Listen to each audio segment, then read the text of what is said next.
प्रिय भक्तों, आज की कहानी है श्री कृष्ण और राधा रानी के परम भक्त की रहस्यमयी परीक्षा। इसका परिचय है। यह कथा उन भक्तों के लिए है जो जीवन की हर कठिनाई में अपने आराध्य पर भरोसा बनाए रखते हैं। यह कहानी भगवान श्री कृष्ण और राधा रानी द्वारा ली गई एक अद्वितीय भक्त की परीक्षा पर आधारित है, जहाँ उन्होंने उसे कई बार कठिनाइयों में डाला, उसकी निष्ठा और भक्ति की परख की, लेकिन हर बार भक्त ने अपने प्रेम और समर्पण से भगवान को जीत लिया। इस कथा में रहस्य और आध्यात्मिकता का अद्भुत मिश्रण है, जो अंत तक भक्त और भगवान के बीच की गहरी लीला को प्रकट करता है। प्रिय भक्तों, भक्त का परिचय। वृंदावन के पास एक छोटे से गांव में गोपाल नामक एक युवा ग्वाला रहता था। वह बचपन से ही भगवान श्री कृष्ण और राधा रानी का अनन्य भक्त था। उसकी भक्ति इतनी गहरी थी कि वह अपने सभी कामों को भगवान की सेवा समझकर करता था। उसका मन हमेशा भगवान के ध्यान में रहता था और उसने अपने जीवन का हर क्षण भगवान के चरणों में समर्पित कर दिया था। गोपाल का कोई बड़ा परिवार नहीं था, केवल उसकी माता थी, जो बहुत ही वृद्ध हो चुकी थी। उसकी माता को गोपाल की भक्ति पर गर्व था, लेकिन वह कभी कभी चिंतित भी रहती थी कि उसका पुत्र संसार के अन्य कामों की ओर ध्यान नहीं देता। गोपाल की एक आदत थी, वह रोजाना सुबह उठकर यमुना तट पर जाता और वहां राधा कृष्ण की मूर्तियों के सामने ध्यान लगाता। यह उसका नियम था कि जब तक उसे अंदर से भगवान के दर्शन का अनुभव न हो, वह वहां से वापस नहीं लौटता। भगवान की योजना। प्रिय भक्तों, श्री कृष्ण और राधा रानी ने देखा कि गोपाल की भक्ति अत्यंत प्रबल है। वे उससे अत्यधिक प्रसन्न थे, लेकिन वे चाहते थे कि गोपाल की भक्ति की वास्तविक परख हो।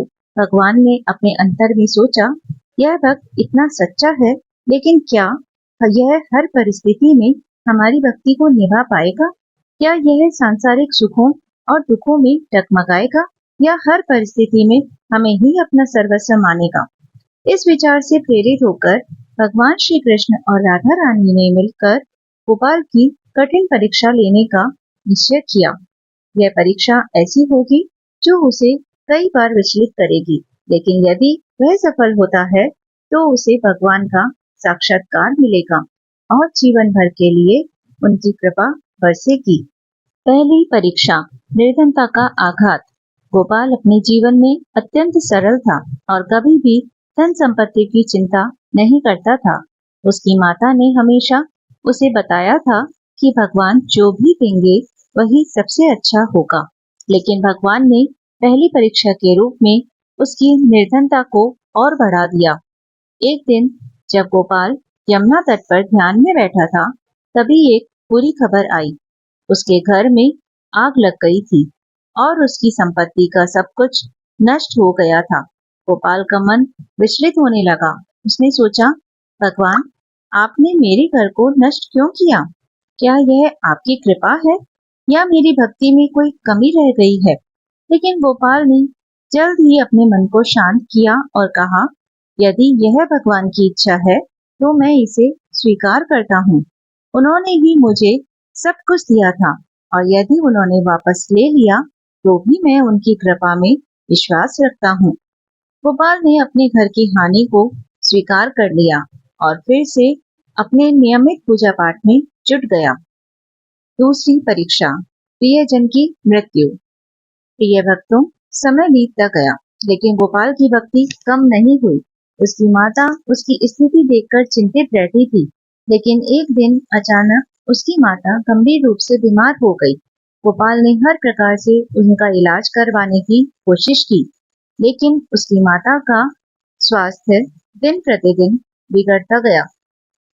गोपाल ने भगवान से प्रार्थना की, हे श्री कृष्ण, मेरी माँ ही मेरी दुनिया है, कृपया उन्हें ठीक कर दो। लेकिन भगवान की लीला कुछ और ही थी। उनकी माँ का देहांत हो गया। यह गोपाल के लिए एक और गहरा आघात था। वह अपनी माता से बहुत प्रेम करता था और उसकी मृत्यु ने उसे भीतर तक हिला दिया था। लेकिन फिर भी गोपाल ने अपने मन को समझाया, जो जन्म लेता है उसे एक दिन इस संसार को छोड़ना पड़ता है। यह भगवान की लीला है और मुझे इसे स्वीकार करना होगा। गोपाल ने अपनी माता का अंतिम संस्कार भगवान का स्मरण करते हुए किया और फिर भी अपने भक्ति पथ पर डटा रहा। तीसरी परीक्षा, अपमान और अकेलापन। प्रिय भक्तों, अब गोपाल के जीवन में ऐसा समय आया जब गांव के लोग उसे संदेह की दृष्टि से देखने लगे। कुछ लोगों ने कहना शुरू कर दिया कि गोपाल की भक्ति असली नहीं है और उसकी मां की मृत्यु उसके पापों का परिणाम है। लोग उससे दूरी बनाने लगे और उसे तिरस्कार की दृष्टि से देखने लगे। एक दिन गांव के प्रमुख ने उसे सार्वजनिक रूप से अपमानित किया और कहा, तुम्हारी भक्ति नकली है। अगर भगवान तुमसे प्रसन्न होते तो तुम्हारे साथ ऐसा बुरा क्यों होता। यह सुनकर गोपाल का मन बहुत दुखी हुआ, लेकिन उसने अपने मन को स्थिर रखा। उसने भगवान से कहा, हे कृष्ण, यदि यह भी आपकी परीक्षा है तो मैं इसे सहर्ष स्वीकार करता हूँ। आप जो भी करेंगे उसमें मेरी भलाई होगी। चौथी परीक्षा, रोग और शारीरिक कष्ट। प्रिय भक्तों, भगवान श्री कृष्ण और राधा रानी ने देखा कि गोपाल अभी तक हर परीक्षा में सफल रहा है, तो उन्होंने एक और कठिन परीक्षा की योजना बनाई। इस बार उन्होंने गोपाल को एक भयंकर रोग से पीड़ित कर दिया। गोपाल के शरीर पर भयानक घाव हो गए और उसे चलने फिरने में भी कठिनाई होने लगी। उसके पास इलाज के लिए कोई साधन नहीं था और गांव वाले भी उसकी मदद के लिए आगे नहीं आए। रोग के कारण गोपाल बहुत कमजोर हो गया, लेकिन उसने फिर भी अपनी भक्ति नहीं छोड़ी। वह प्रतिदिन किसी प्रकार यमुना तट पर जाता और भगवान के चरणों में बैठकर ध्यान करता। उसकी स्थिति इतनी गंभीर हो गई थी कि वह खुद से उठ भी नहीं सकता था, लेकिन उसने कभी भगवान से शिकायत नहीं की। रहस्य का खुलासा। प्रिय भक्तों, जब श्री कृष्ण और राधा रानी ने देखा कि गोपाल की भक्ति वास्तव में अड़िग है और उसने हर परीक्षा को सहर्ष स्वीकार किया है, तब उन्होंने अपनी लीला का रहस्य उजागर करने का समय आ गया समझा। एक दिन गोपाल ध्यान में बैठा था, तभी उसके सामने एक अद्भुत दृश्य प्रकट हुआ। चारों ओर दिव्य प्रकाश फैल गया और गोपाल ने देखा कि स्वयं भगवान श्री कृष्ण और राधा रानी उसके समक्ष खड़े हैं। गोपाल ने उन्हें देखकर आश्चर्य से कहा, प्रभु, आप आप तो स्वयं मेरे सामने प्रकट हो गए। मैं इस योग्य कैसे हुआ। श्री कृष्ण ने मुस्कुराते हुए कहा, हे गोपाल, तुम सच्चे भक्त हो। हमने तुम्हारी निष्ठा की परीक्षा लेने के लिए तुम्हें इन कठिनाइयों में डाला था, लेकिन तुमने हर बार धैर्य और समर्पण से हमारी भक्ति को निभाया। तुमने सिद्ध कर दिया कि सच्चा भक्त वह है जो हर परिस्थिति में भगवान पर विश्वास रखता है। तुमने हमारे प्रति अपनी निष्ठा और प्रेम को साबित किया है। राधा रानी ने भी आशीर्वाद देते हुए कहा, तुम्हारे जीवन में अब कभी कोई कठिनाई नहीं आएगी। हमने तुम्हारी सभी परेशानियों को समाप्त कर दिया है।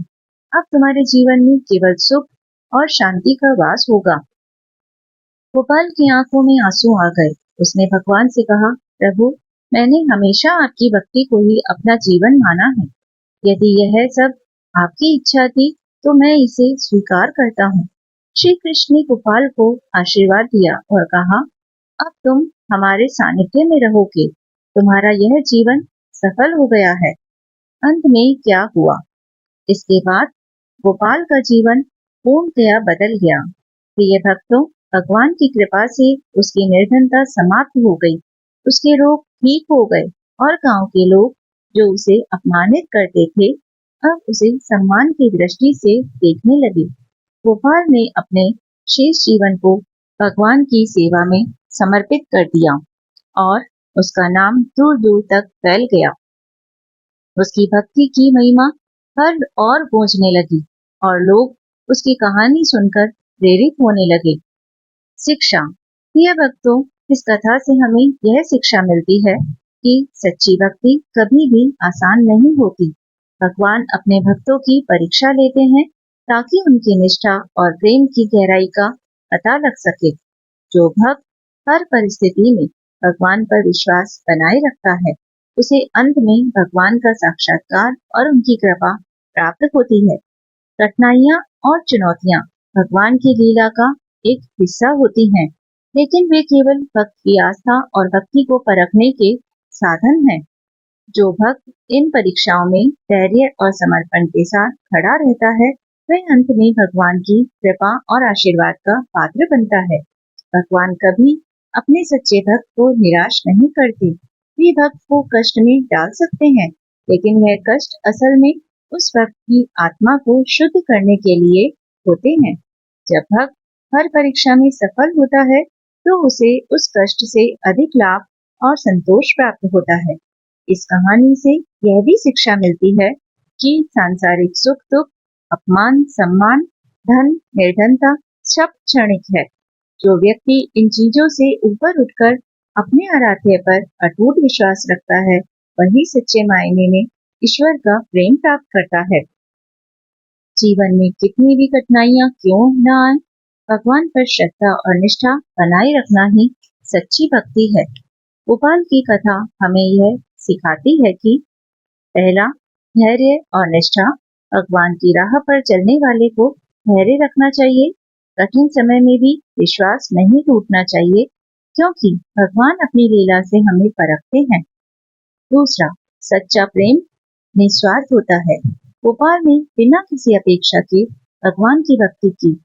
उसने भक्ति को अपने जीवन का ध्येय बनाया और सांसारिक बंधनों से ऊपर उठकर केवल भगवान को ही सर्वोच्च माना।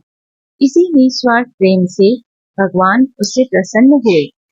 तीसरा है कठिनाई में भी विश्वास। गोपाल ने अपनी निर्धनता, अपमान, रोग और अकेलेपन के बावजूद अपनी भक्ति नहीं छोड़ी।